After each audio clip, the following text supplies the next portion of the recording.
Kalingap Rab, nagkulang nga ba sa kanyang mga benepisyari?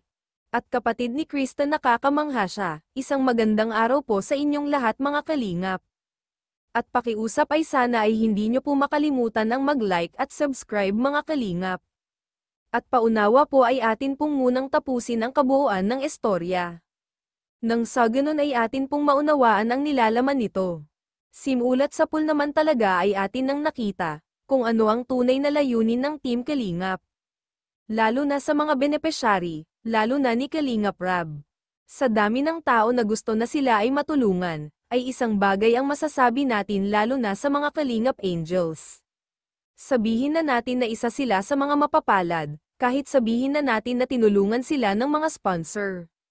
Subalit ating isipin na kung hindi ito sa pamamagitan ng Team Kalingap ay siguro naman ay hindi ito mangyayari sa kanilang buhay. Sa pangunguna ni Kalingap Rab, kaya natupad ang kanilang mga pangarap. At sabihin na din natin na hindi ka Kalingap Angels. Ngunit isa ka sa mga kapatid ng isa sa mga Kalingap Angels. Ay masasabi natin na kabilang ka na rin sa nakinabang kung ano man ang mayroon sa kapatid mo na isa sa mga Kalingap Angels. At bagay na hindi ito maitatanggi, at sa kabila nito kung sino man ang kapamilya ng mga Kalingap Angels o benepisyari, ay itinuring na rin ito na kapamilya ni Kalingap Rab. Kaya masasabi natin na hindi nagkulang si Kalingap Rab. Lalo na sa kanyang mga benepisyari, magkaganon pa man ay may mga bagay na hindi inaasahan natin kung minsan.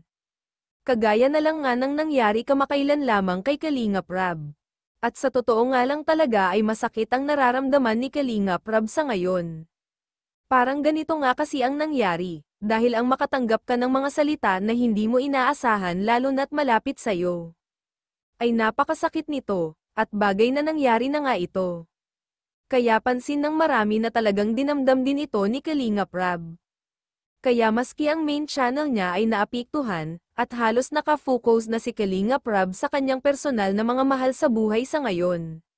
Samantala si Joy Diwata ay humingi na siya ng paumanhin dahil sa nangyari.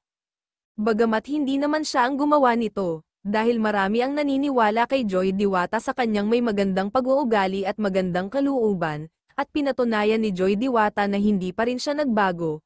Kahit na nga ang kapatid niya ang gumawa nito na magsalita kay Kalingap Rab, ay siya na ang humingi ng paumanhin kay Kalingap Rab, at sa kabilang banda, ay marami pala ang nakapansin sa kapatid ni Krista, dahil sa taglay nitong ganda. At marami pa nga ang nagsasabi na mas maganda pa ito kay Krista. Ano masasabi nyo mga Kalingap, at sa ngayon ay dahil sa nangyari kay Kalingap Rab. At nag-aabang na sila lalo na sa mga love team na kanilang inaabanan, at bagay na pagsisikapan naman ito ni Kalingap Rab mga Kalingap, at paano na lang kung wala na ang Team Kalingap, ay tiyak na napakaraming maaapektuhan kung halimbawa man na mangyari, at bagay na sana ay hindi ito nangyari mga Kalingap, at hanggang dito na lang po muna mga kakingap, at ang masasabi ko lang na hindi talaga nagkulang si Kalingap Rab, lalo na sa mga benepisyari, at muli po marami pong salamat.